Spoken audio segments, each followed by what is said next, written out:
Suzanne here with caregiverhaven.com. So we have a couple of really great questions that are sent in from our members today, and they're all about medications because this month, that's what we're talking about. And the reason we are is because every month we have another set of a theme that we go through.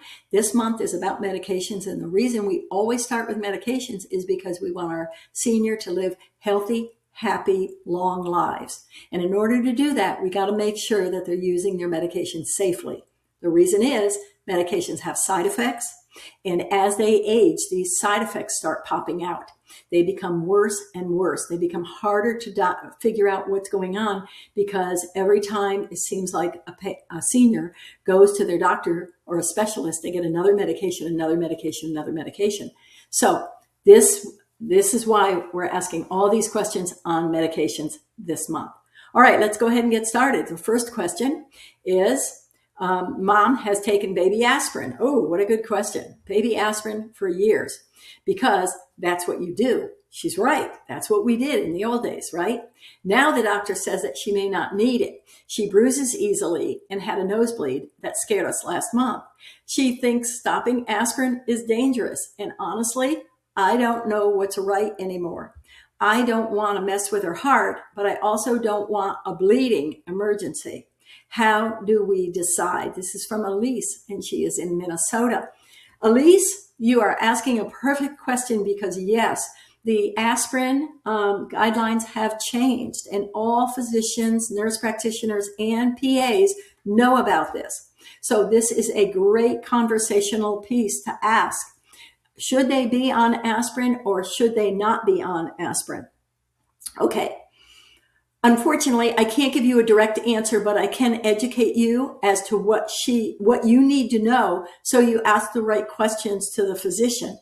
And the physician will be able to tell you, even the pharmacist will be able to tell you what you need to know. Here's what I'm going to tell you.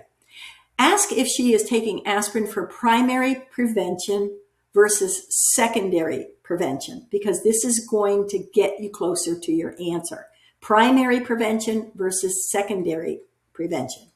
Review her bleeding risk in older adults. That is her bruising, her nosebleeds, her GI history, her stomach history.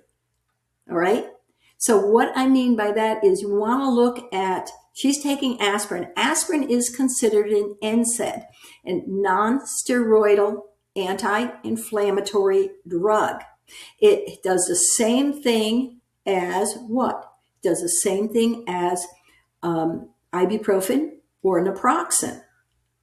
But we've often given aspirin as a baby aspirin, a low dose, like an 85 milligram, not the 325 milligram or 300 and above. We've given the 85, just a tiny little baby aspirin every day for years. That was the protocol. That's what we used to do, even though it raised blood pressure and could wreak stomach bleeding on the patient. We thought it was the right thing to do. So the first thing to do is it primary or secondary prevention is the reason she's taking it. And then you have to review her bleeding risk, okay, in your senior. Bruising, the nosebleeds, the GI. All right, next, what are we going to do?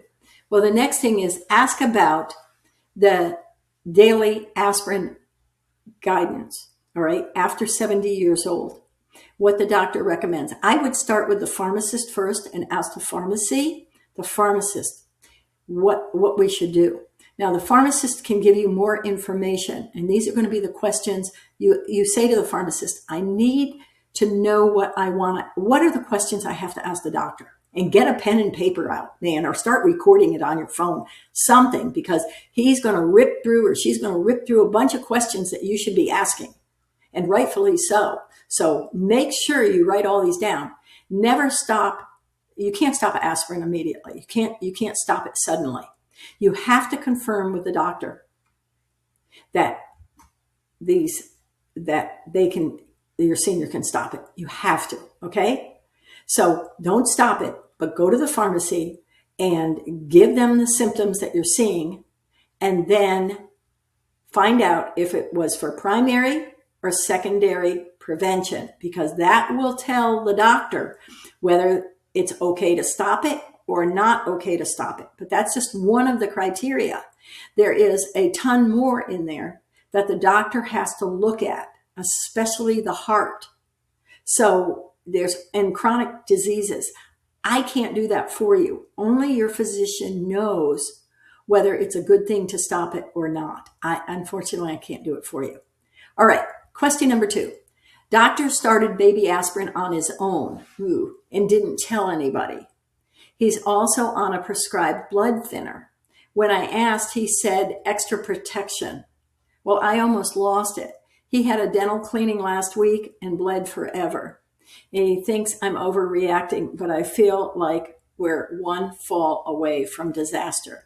What's the real safety rule here? Tom in Florida. Tom, he's bleeding.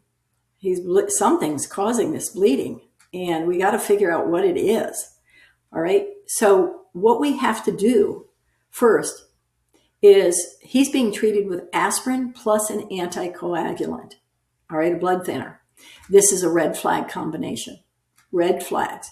And you can check with any pharmacist and they'll tell you the same thing. It's a red flag combo. His doctor doesn't know this because you said he hasn't told anybody. He has to tell the doctor. He has to call, or you have to get into his chart and send a message over to the doctor. And I would start the message with red flag, red flag. So the nurse sees it and puts it in front of the doctor's face. And you say, my dad is taking aspirin, and find out the milligram of it.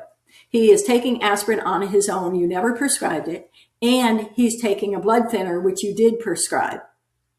And he's bleeding. And last week he went to the dentist and he bled out in his gums. And he doesn't believe me that he can stop the aspirin. He thinks it's double protection. And I'm telling him it's not, but he won't listen to me. Can you send him a note, or can you call him, or do you want him to be seen in your office? Because I'm afraid he's going to bleed out. All right. Then you can also go to the pharmacist, your trusted pharmacist, and get a medication review and include every over-the-counter medication and supplement. And the reason I say this is because there are many hidden NSAIDs in some of these over-the-counter medications. All right. So he may be taking Advil or ibuprofen PM. He doesn't realize that that's another NSAID. And so it becomes medication stacking, where he's taking a bunch of ibuprofen throughout he doesn't even know it, but aspirin is one of those too. So he's unsafe. You're just trying to keep him safe, but he's not buying that anymore. He doesn't want to hear you. All right. And this is not just on you. I've got to tell you, Tom, this is, even when I'm dealing with my own family, they don't listen to me. Right. They just kind of shove me off like, yeah, who's she? So it takes the rest of my family to say, listen to Suzanne. She knows what she's doing. And I have several physicians in my family, and they all say to my other siblings, go talk to Suzanne. She knows what she's talking about, because they have no clue, and they're doctors. So what we have to do here is, it's not on you. You're the family member, and everybody thinks you're too, oh, Tom's around. That's not how it works, but unfortunately it does. So watch for signs of internal bleeding that he's going through too, such as black stools, weakness, dizziness, and of course all that bruising. Ask what to do before procedures, because many times if he's going through a procedure, he has to be off his blood thinner. If he's getting an epidural or something like that, he's got to be off his blood thinner. There's all sorts of procedures. He's got to be off it. And that means aspirin too. But if the doctor doesn't know it, or the person doing the procedure doesn't know it, we're going to have a problem. He's going to bleed out. Bleeding out is one of the worst things you ever want to see. I'm telling you, from the emergency room, you don't want to see a person bleed out. So please get with the doctor. Let the doctor tell him, if that means taking them in and having the doctor say. And I'm going to stop right now and go on a sidebar. I had many of my caregivers. They would come in with their senior, but they would slip me a note ahead of time. And I do the same for all my clients. I slip a note to the doctor and I say, this is for your eyes only. I slip it to the nurse. And there are times when the nurses run out before I can get her. And I say, oh, wait, I need to use a restroom. And I get out in the hall, and then I give her the paper. I try to sneak it out. All right. I don't want the family does not want me to show it to the client, or my own family. I don't want to show it to my relative. I just don't want to show it. It's got the truth on there. It's got everything on there, the truth. And many times the client goes, gosh, how did he know I still smoke? Or how did he know how does he know I drink that much? Or he'll say, the doctor never tells him they got the note. Or the doctor will say, or the patient will say, the client will say, how do you know I was on aspirin? And I go, gosh, I don't know. Did you tell him? We just let it go. But sometimes, and that's not lying. You know what? That's being safe. So that's what they do. That's what I would do, is slip them a piece of paper and to the nurse, for your eyes only. Do not let the patient know that that I'm giving you this. And it's got everything on it, everything. And I tell you what, we get the best medical care doing that. That is one of my biggest secrets. We're going to talk about that in another month. We're going to talk about how to get on the same page with these doctors. It is so cool. All right. So anyway, that's what you want to do about aspirin. All right.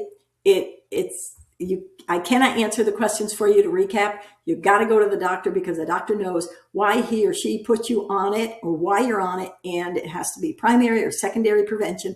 And then they also have to look at the heart and what they're trying to achieve with this. Okay. All right. If this helped, please subscribe to my channel and give it a thumbs up, and share it with a caregiver who's also going through the same thing about aspirin, what to do and what not to do. And be sure to check out the free tool that I've got on medication safety and savings checklist, so you know the questions to ask the pharmacist and to ask the doctor. And don't forget those OTCs, those over-the-counter meds, vitamins, minerals, everything has to go on your medication list. Stay safe, keep your senior safe, and I'll see you in the next video. Take care. Bye-bye.